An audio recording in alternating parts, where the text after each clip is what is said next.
Hello and welcome to Army of Crime, your favorite crossover podcast, where we cover comic books and movies with equal degrees of greatness. I am your co-host, Matt. This is my other co-host, Dustin. It's all co-hosts here because we're like an anarchist collective or something. I don't believe that we ever discussed that, but, I'm open to it. Okay. Yeah, we do not have a stated political system yet. I guess it is a non-hierarchical, though. Right. Speaking of political systems, I believe we both watched a movie in which a political system was established by women in bodies of water handing out weapons. Correct. Which, as Monty Python would point out, is not a recipe for a stable system of governance. It didn't really seem to be in the movie we watched either, to be honest.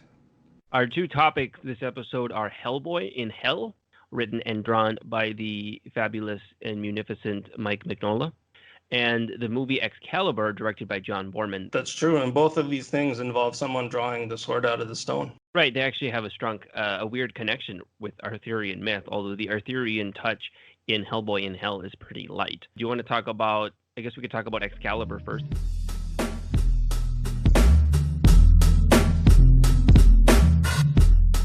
Excalibur is, of course, about King Arthur. King Arthur is probably one of the most adapted works of fiction / literature / folktale / mythology ever. I think that's probably fair to say. There's probably a King Arthur movie. I mean, pretty much every year some version of King Arthur comes out. I think there was just one that came out recently where they're all like kids or something. There was one by Guy Ritchie where they're like gangsters. Suffice it to say, there's a lot of King Arthur material in the world. I think I've seen somewhere, or maybe I imagine this, but the most adapted figure outside of an actual like religious founder, basically outside of Jesus. I mean, he's in all kinds of stuff. If you think of the shelf life of King Arthur, it's pretty insane. And yeah, it shows up in Hellboy. So it's a pretty long shelf life just for the concept, for the myth as a whole. Excalibur, as I mentioned, is a film directed by John Boorman. It hews pretty close in some ways to what you might call like a classic take on the myth. So you have Arthur, you have Uther Pendragon, you have the sword Excalibur, you have Guinevere, Lancelot, you have the Grail quest. What did you think about, I guess we could talk about some of the Arthurian aspects of it. I don't know, I like reading and researching different kinds of Arthurian takes. As a film, I guess, what would you say about the movie Excalibur? One thing I thought that was interesting, just to put this out as a piece of trivia, but apparently John Boorman, who is someone who throughout his career has always been very interested in myth and in the way that people live with myths and in the way myths are used. I think his best result of this kind of fascination is the movie Zardos, which I think we actually briefly talked about on a previous podcast episode. But apparently he wanted to make a Lord of the Rings movie and he couldn't get the rights to it, and Excalibur was the one that he went to after that. Yeah, that's interesting because this definitely has a high fantasy vibe to it. It is very much like high fantasy. I have pretty mixed feelings about the movie Excalibur because there are a lot of things about it that are really awesome, and then some of it just like doesn't really work. Like the first 20 minutes or so with Uther Pendragon, who's King Arthur's father, I think are like really great. It's like this really primal sort of like mythic story that not only, it's not like a clean myth because it's all like mud and blood and like this like primal lust and rape, and it's like extremely violent. And as sort of like a gritty reboot of King Arthur, if you want to call it that, I found that first part to be like really compelling. But then when it switches to the actual King Arthur story, I feel like it's less interesting. Part of the problem is that the guy who plays King Arthur is a really bad actor. And I think a lot of the acting in general is kind of sketchy. And then from there, it just kind of like goes through various different like King Arthur stories. And it doesn't really feel like there's a dramatic through line through the whole thing.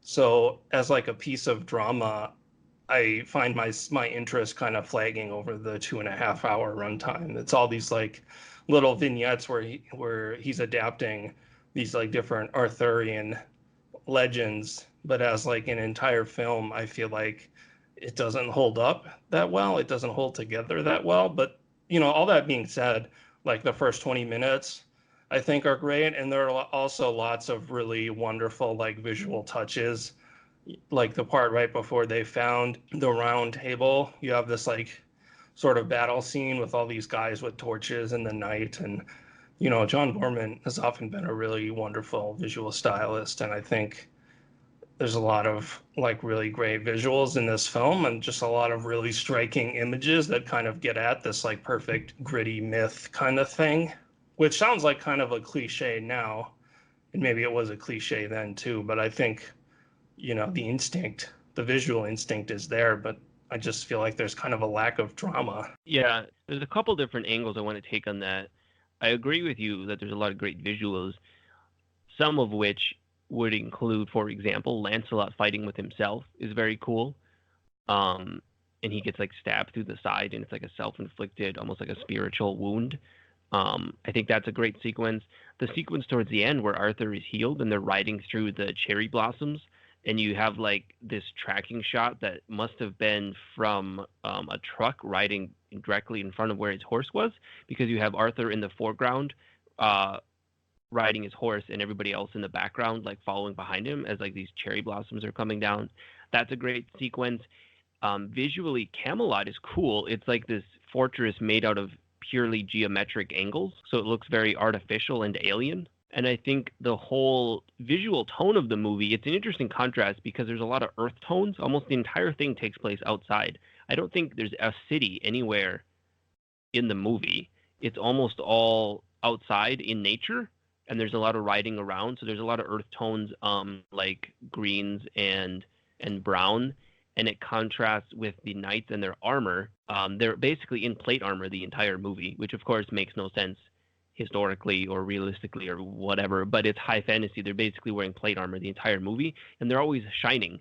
There must have just been guys whose jobs were to follow the knights around with lights and shine it on them at all times, because they're always just like glowing.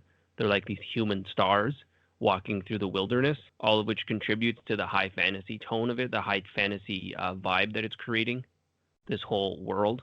I was gonna say Lancelot especially made me wonder how they like shot him with a camera, considering how like reflective his armor is. And of course that's Lancelot. That's kind of like his deal, is he's the knight. And your point about the city, there's a kind of a really interesting little thing he does towards the beginning, where after Uther puts the sword in the stone, and then you see this little city that springs up around it, and then as you go into the city, you can see a stage where I believe there are like actors like staging a version of the Uther Pendragon story, as I believe you only get a quick glance at it. Yeah. So what did you think of the my complaints about the like the acting and the actual, like, I don't know if plot is the right word, but it just feels like a series of loosely connected King Arthur short films? Right. So I was thinking while watching this that he does a pretty good job actually of summarizing and sort of condensing a lot of the myths. And I think this is a problem that goes all the way back to the source material. He credits La Morte d'Arthur as the source for this, which was, of course, written in the 1400s. And it is a lot of disconnected material. The King Arthur myth on its own is like sprawling, right? And I think they do a pretty good job of trying to condense it down. I think what you're talking about is there. It's really a problem with, I think, the source material. Ultimately, they cut out a lot of characters from the Arthurian saga, and King Arthur the story of King Arthur has a lot of time jumps in it, right? Because Mordred is part of it, and Mordred is meant to be the ultimate villain, and he's King Arthur's son, which means you have to have a big enough time jump in the storyline for Mordred to grow up. Mordred is also one of Hellboy's great ancestors, but we'll get to that in the next section. Yes, the connection. And I thought Mordred actually had a great character design. He looks like a decadent Roman emperor. He made me think of like Nero or Caligula or something. So that's actually another great character design. And it's a nice contrast on Mordred's almost decadent Roman golden armor with the knights in their silver plate armor. That's an aside. But yeah, the Arthurian myth is so vast that you end up with a lot of vignettes, I think, just by the nature of it, because they have a Grail quest in here. And in the Grail quest, you basically lose Arthur as a character. And the only way to go around that would be to really just cut out the Grail quest completely, which you could certainly do. It's usually considered a pretty large part of the Arthurian saga. I think that's just them wrestling with the source material. So I guess I don't really disagree. But I think if you're trying to adapt the entirety of King Arthur, nowadays they break everything down into separate movies, right? And I don't think that was really as much of an accepted practice maybe in 1981 when this came out. Because certainly now, if you were to say, oh, I want to make a high fantasy Arthurian saga, plausibly you would break it down into like 2 or 3 different movies. Well, yes, because I think what we're getting at here is that this is not a story, but many stories. And basically, the filmmakers here, selected several stories to put into to tell their film, to tell the story of the film Excalibur. And I guess my problem is that I just don't feel like that works that well as like a piece of drama. And what did you think? Am I crazy, or was the guy who played King Arthur like really bad? Like, I tried to find some information online about if they had somebody like dub him after the fact, because his voice just sounds like really odd, and the dubbing seems like really off. And I couldn't find anything about the dubbing, but it's kind of a problem when the lead actor in your film is like stinking up the place. Yeah. They should have had Patrick Stewart do more. It was fun to see. I had seen this film before, but I didn't realize that Patrick Stewart is in it, and Liam Neeson is in it, and Gabriel Byrne is in it. Helen Mirren is in it. I also thought it was interesting that apparently they originally wanted Max von Sydow to play Merlin because the guy they cast looks exactly like Max von Sydow. Max von Sydow as Merlin would work. I would be definitely on board with that. What did you think of their decision to occasionally use Merlin for a wacky slapstick comic relief? I could take or leave that, I guess. Merlin is sort of an odd character, right? Because I think drama fiction as a whole, it's hard to do magic, right? Because if you have a character whose whole shtick is that they can just make anything happen, it can be kind of a black hole for plot. So Merlin kind of bounces around the story, and then of course he gets trapped in a cave, which is what happens to him in a lot of the Arthurian myth. I feel like the strong point, well, it's interesting you say there's no through line in this movie. I mean, the title is Excalibur. The through line is literally the sword, because we start with Uther getting the sword, and then we sort of track the sword through all of these things until the sword gets given back to the lady in the lake. So I would say the through line is literally the sword, and maybe that's not a satisfying enough hook to hang a whole movie on. I mean, I don't disagree with what you're saying. I think that's kind of how the Arthurian saga is. It's sort of a sprawling epic that meanders in a lot of different directions, and I think they do an admirable job of trying to condense it down into a manageable form. I have this image of trying to like hammer something into the shape of a film, and it's a difficult task. I wouldn't want to be handed La Mort d'Arthur and say to adapt it into a 2-hour and 20-minute movie. I don't know what you would do to do that successfully. I think it's a movie that's definitely worth watching if you're into, because I like reading about different takes on Arthur. I really love the book The Once and Future King, which inspired the Disney animated Sword in the Stone, right? A take on Arthur. So, it's interesting that you approach this as someone who's into King Arthur. I kind of approached it as a John Boorman fan, and like I said, I feel like he did like a kind of epic myth story better than other films like Zardos, which I think Zardos, by the nature of it being an original story, he's not bound to the source material as much, which I felt like was part of the problem here. But that being said, did you, as someone who's into King Arthur, how do you feel like this stacks up to other adaptations that you've seen either on film or otherwise? I think it stacks up pretty well. Like I said, it leans a lot into the high fantasy angle, right? The fact that they're all wearing plate armor all the time, which historically, I mean, if you want to really nerd out, you'd point out that King Arthur, the Arthur historical figure, would have been dated to within 100 to 150 years of the fall of Western Roman Empire, in which plate armor did not exist. So it's deeply anachronistic, which goes into the high fantasy part, right? It's just straight fantasy. You're really big into this plate armor. I noticed the plate armor. I thought about it a lot while watching. They literally always are wearing plate armor. They Like, are, yeah. It is kind of. While watching it, I thought like, man, that would be really awkward to have to wear plate armor all the time. But it's interesting because, like at the beginning, Uther, the designs of the characters at the beginning of their armor reminded me of like the orcs in like Lord of the Rings. Like their armor gives their characters sort of like a monstrous visage, like pre-Round Table. right, and then at the end, Mordred's army also has this black plate armor. They look like post-apocalyptic raiders or something. Here's a $1 million question for you. Why does everyone love King Arthur so much? Dustin, what's your take? I have no idea.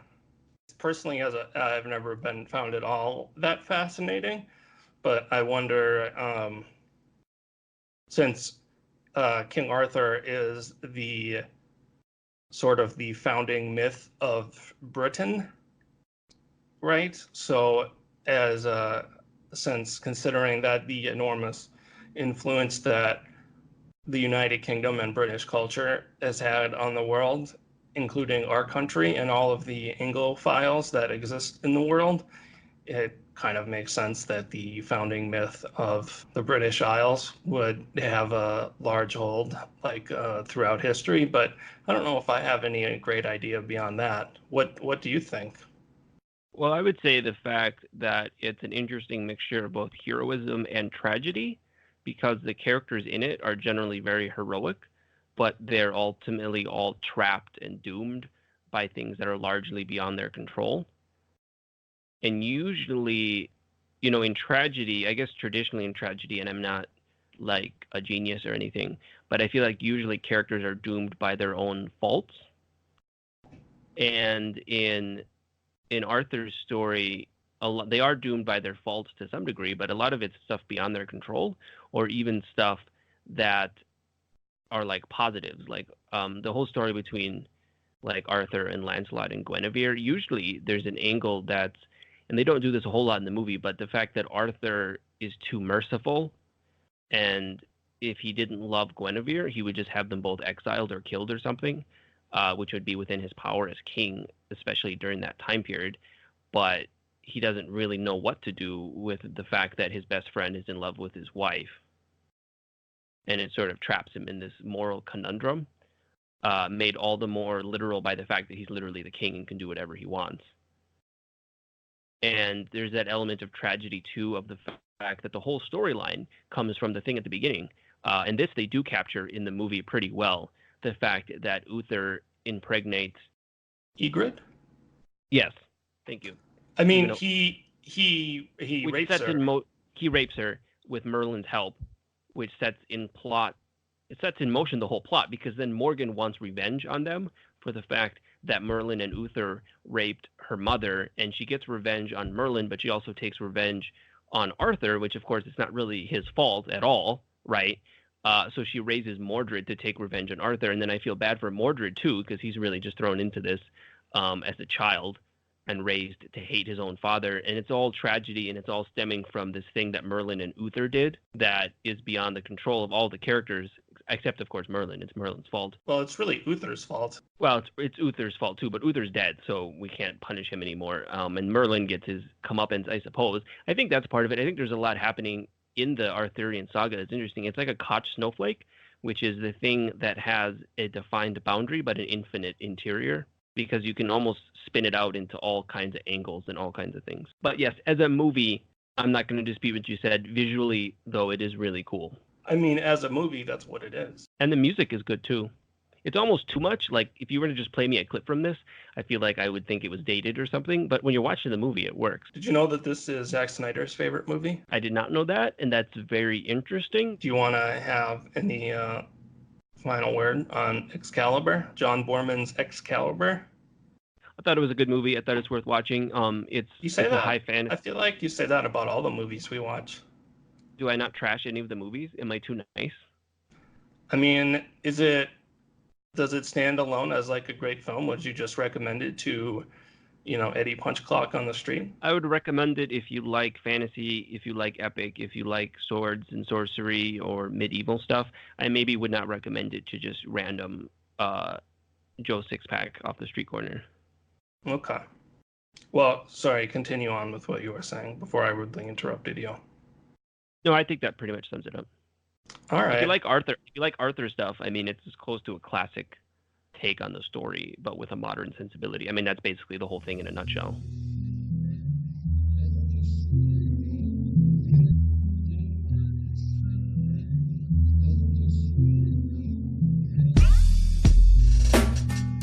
Speaking of, and you mentioned this character several times, but Mordred had children, and eventually one of his descendants was a witch named Sarah Hughes, who was captured by a demon in hell, and then gave birth to a son named Unang Unrama, who was then transported to Earth and named Hellboy. Accurate. Extremely accurate. And that brings us to our other comic, or our other thing that we were going to talk about, which is Mike Mignola's 10-part comic book series called Hellboy in Hell. Just to give it, there's an introduction at the beginning, which I will read. It sort of sums up the story up to that point very well, in case, because you can I would say I probably enjoy this as a largely standalone story, which is, I think, kind of what it's meant to be. But at the beginning of Hellboy in Hell, it says the following: Hellboy, a brief history. On December 23, 1944, Hellboy appeared in a fireball in the ruins of a church near East Bromwich, England. In 1952, he was granted honorary human status by a special act of the United Nations and began working as a field agent for the Bureau for Paranormal Research and Defense. He quit the BPRD in 2001 and traveled to Africa, where he was abducted by mermaids. After several years lost at sea, he returned to England, fought some giants, fell in love, and learned that he was a direct descendant of King Arthur and therefore the rightful king of all Britain. Shortly thereafter, he fought a dragon and was killed. And that leads us to his journey into his birthplace of hell and everything that results from that. And, you know, in essence, what you get in this story is Mike Mignola creating a proper setting for him to just like draw the things that he wants to draw and sort of write the kinds of stories that he wants to write. So you have puppets and you have giant crustacean monsters and insects and lots of demons and statues and ghosts and skeletons and all that kind of stuff. And the larger story basically involves Hellboy meeting Sir Edward Grey, who's another Hellboy character who's also in hell, and then him sort of having some random adventures and having to grapple with these tasks, or basically what he has to do while he's in hell. There's something that he, as always, is forced to do as some kind of act of destiny before he can finally be at peace. So I don't know, there's a lot of different things that we could talk about with this comic, but what were your overall impressions of Hellboy in Hell? Well, I'm going to skip over the art for now, because we could just say the art is great. What I thought was interesting about it, in addition to the art, which, like I said, is great and perfect. I mean, it's Mike Mignola doing his thing on all sorts of landscapes and different types of, he's got that cool city. Well, now I'm trying not to go into the art. The story, what I thought was cool about the Hellboy in Hell, the storyline, the actual plot of it, is it's told in the way that I think myths are usually told, which is the fact that it's kind of rambling, and it kind of takes side tours, and there's like stories within a story, but it all makes sense from a bigger picture perspective. Because if you were to just literally give like a plot summary of some of the short parts of this, it would sound really insane, right? Because it's like Hellboy meets his family, his brother and his sister, and then they fight, and then a monster eats some of them, and then his sister puts the Furies on him because she thinks he killed his brother that was actually eaten by the monster, and he thinks it's his fault because he killed someone else, but it turns out that wasn't the person that the Furies were after, and it's like a wheels turning within wheels within wheels. But Yeah. It's all very done in a very kind of fun, and like, maybe fun's not the right word, but it's in a very fast paced, like that comic book style. And Hellboy is, of course, the straight man who's just sort of being dumped into these situations over and over again. So in the end, it's like a whole myth cycle has happened. But on a surface level, it's Hellboy wandering around, and he talks to some people. He tries to help some random people he meets. Yeah. makes little friends. He gets in fights with things. Yeah, it's still kind of still like is in its roots as like kind of like an action slash horror story because like you said he does find himself like getting into fights with people including his siblings and his uncle. He meets his father who is trapped in frozen in ice but still alive for all eternity. Right, and I think it sums up kind of what makes Hellboy such a cool character is he's this existentialist knight in the sense that not that he doesn't have a purpose, but he actually has two purposes, but he intentionally rejects them both, leaving him by his own choice without a purpose in life. Like he doesn't want to have a purpose. He's actually offered two purposes in his meta story, and he rejects them. He literally wants to be a purposeless person, right? He wants to be free from destiny. And existentialist character is usually like a character without a stated purpose, and Hellboy is like a character who has purpose, and he has literally rejected it because he doesn't want to be beholden to other things. He just wants to be himself. Because he is shown his throne in hell if he were to take it up. Which of course he's rejected many times, and in this he, continues to reject to the, consternation of his father, I'm sure, who is being punished eternally for creating Hellboy for this project, and then Hellboy rejects the project. But yeah, and I think the visual styles of Hell too is cool because you have the fortress at the middle is pandemonium. You have the city around it, which looks like all these clustered little houses, almost like houses growing like fungus or something. They're like all jumbled on each other, and they're mostly abandoned, I guess. And then you have the forest around that. Yeah, so he kind of seamlessly combines like science fiction, Lovecraft, Paradise Lost, which is what the city of Pandemonium is from, and also the story of the angels that fall before Satan's fall for being greedy. That's from Paradise Lost too. So it's a seamless mixture of like a lot of very different, very interesting things. it's also got Macbeth is in there and A Christmas Carol. Like he loves, and there's some actual myths to the vampire, or like the Gambler of Prague is a myth from the city of Prague. And I think there's one other one that he kind of like remixes into this. So it's very much like Mike Mignola, just like given free reign to combine all of the things that he likes and to like mix all of these sort of like myths together. So what were some of your favorite moments, favorite stories from here? Well, I really like the Hellboy mythos overall. So like the stuff where he meets his family, where he goes to Pandemonium and meets Satan, or Satan's in there, and then like the bit at the end with there's like a final rebellion of the Dukes of Hell, all that stuff. I really like the Hellboy, the mythos stuff about his background and his family members hounding him. So I also like the fact that he meets his wife again, which is sort of a deep cut from Hellboy. I haven't read all the Hellboy stories, so I'm sure there's a lot of stuff that I missed, but I do remember that is from a previous story where he meets his wife. And I believe at the very beginning, isn't he be attacked by a creature that's from another story? It's like people he's fought before that are now in hell that he's meeting again for some of them. Yeah, there's a guy that he fights at the beginning that he would have fought just previously in like a recent Hellboy story. And then of course he meets Edward Grey, who is a previous Hellboy character. And there's also a tie-in to another strange thing. I really like the story of the 3 gold whips, where there's these 3 guys who made a deal with a demon for these whips that when you crack the ground, like gold comes out. But then they have to give their soul to this demon after 7 years. And there's this guy wandering around in hell, and Hellboy meets him, and they like try to help him. And then in the story, you see the statue of the magician and the snake, which is from another Mike Mignola related story.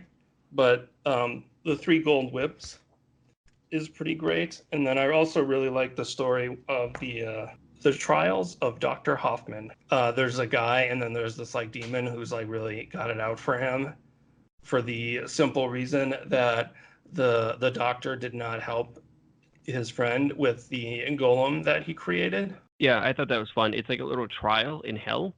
And I like how visually he always switches back and forth between what people like actually look like and their skeleton forms. So there's a macabre sort of overtone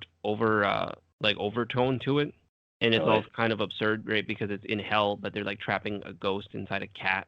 yeah, he has to. Well, there's a story of this golem, and when he meets the golem, he says, if anything, I recall that he was a bit too keen on the subject of fish. And then it shows him, the golem, like running amok, killing people, just yelling out the names of fish. That's fun. And then, yeah, Hellboy gets recruited. So then, like, at the end of the story, there's this giant demon that's coming to kill this guy.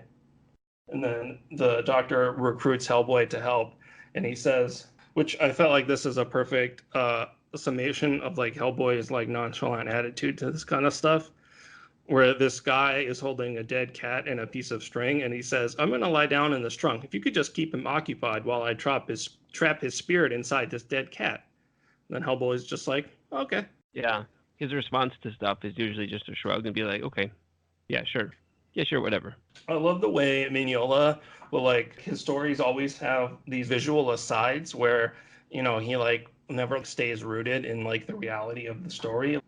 You know, we'll cut to like these puppets, or it'll cut to like close-ups of stuff that people are talking about, or just close-ups of like statues and things that are nearby. Like, it's a very like moody style of visual storytelling that's not just concerned with the plot, but concerned with bringing you along into the whole mood and like vibe of the story.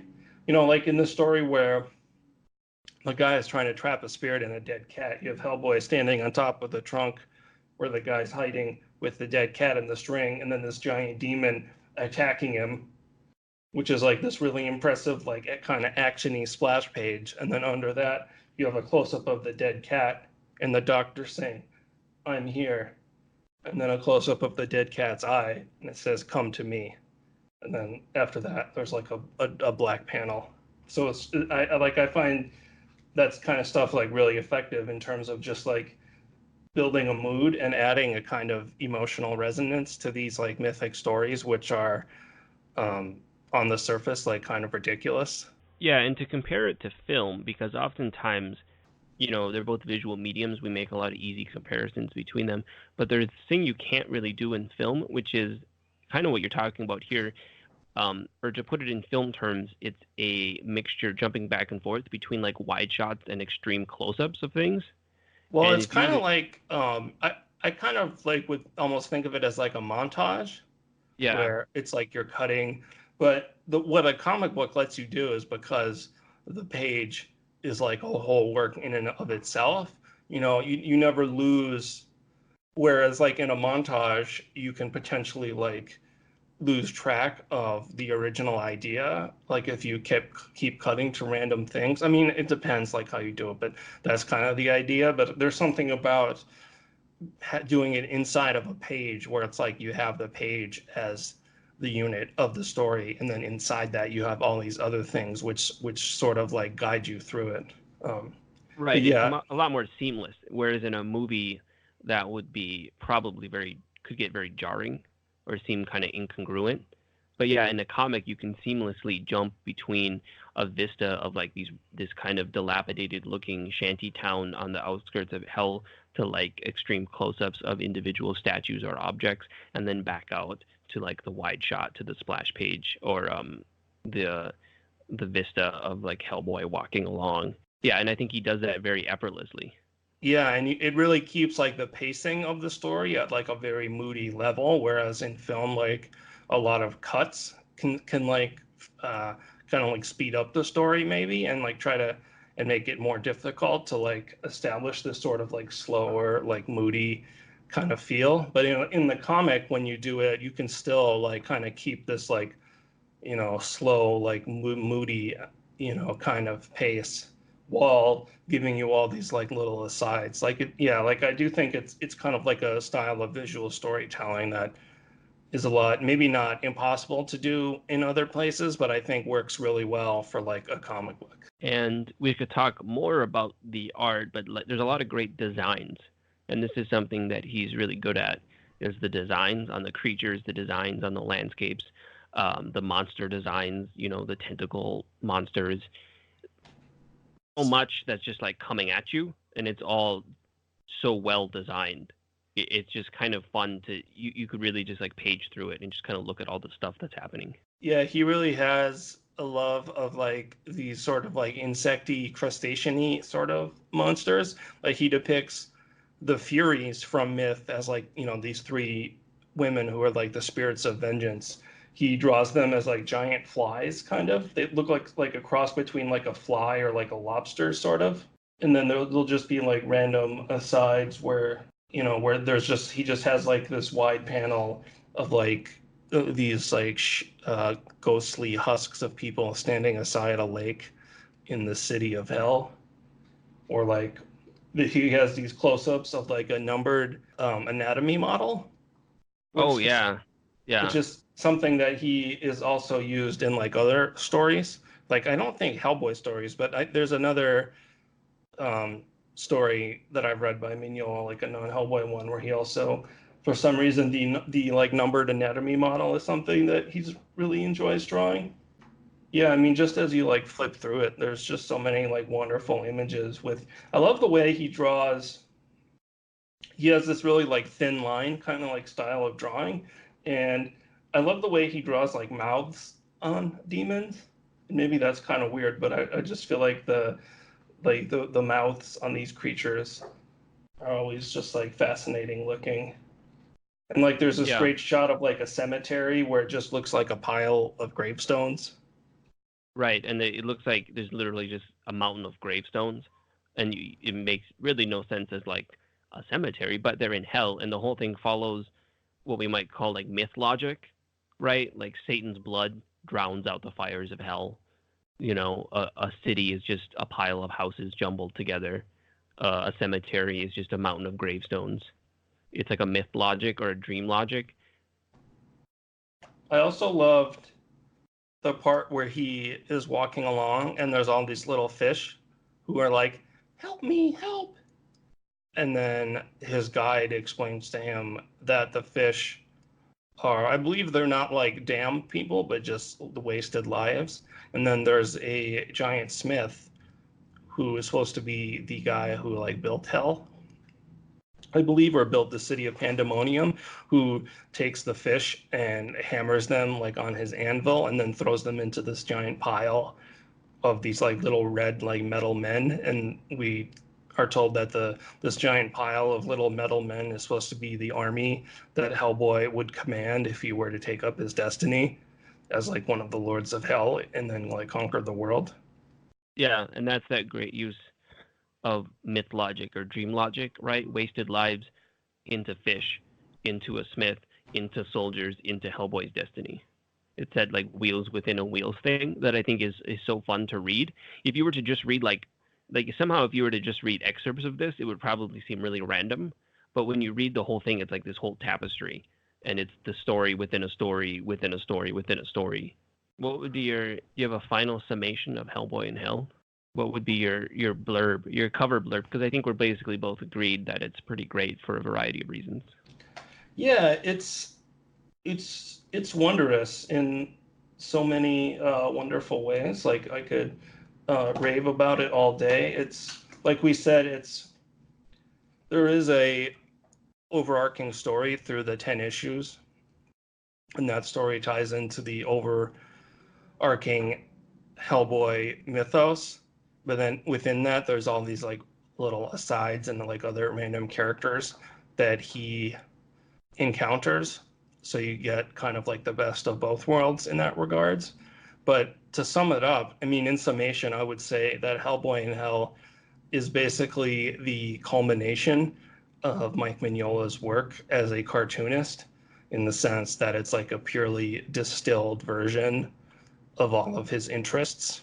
And Hellboy in Hell as a book is sort of like the culmination of his career. You won't be in hell when you're reading Hellboy in Hell.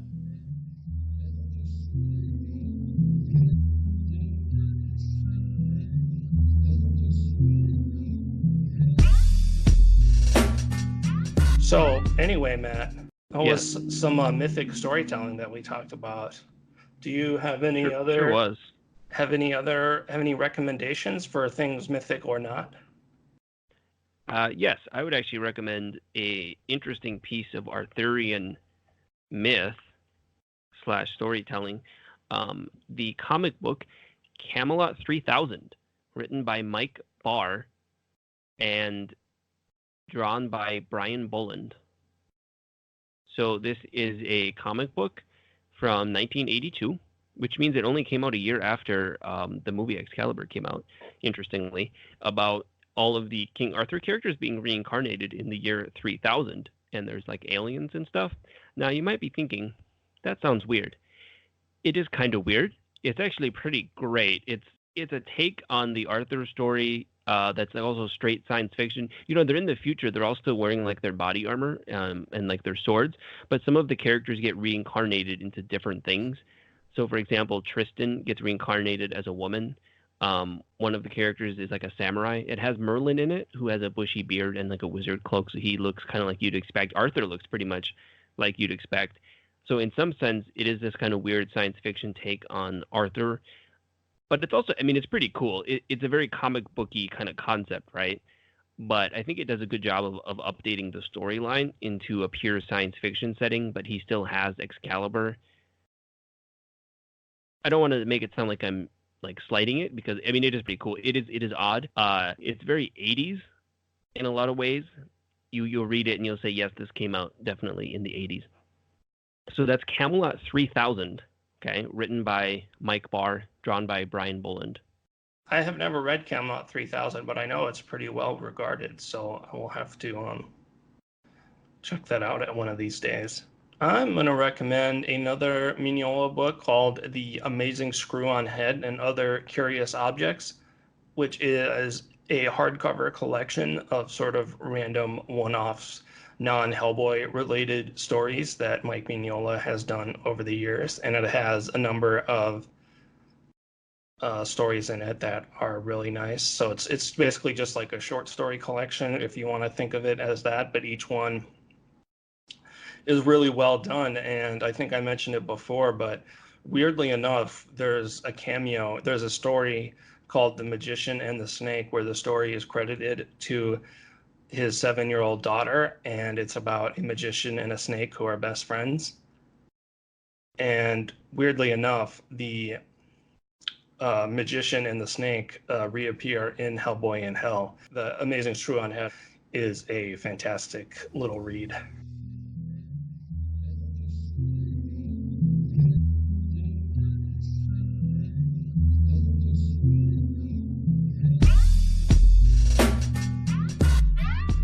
So, Matt, if the people wanted to leave us a review, is that something that they should do, and how would they do that?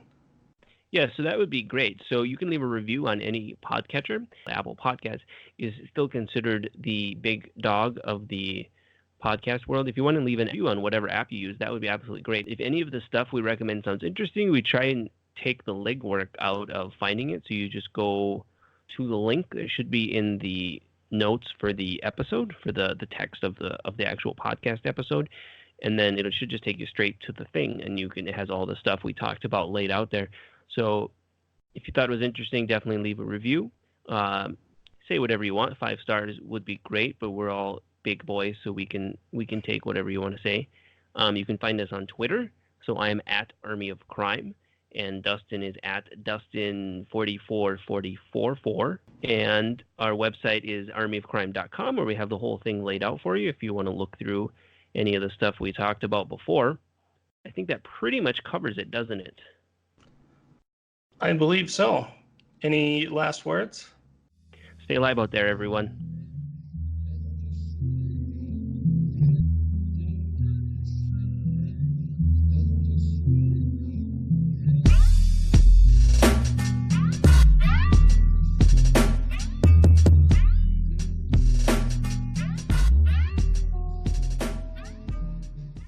Boop, boop, boop, doop, doop.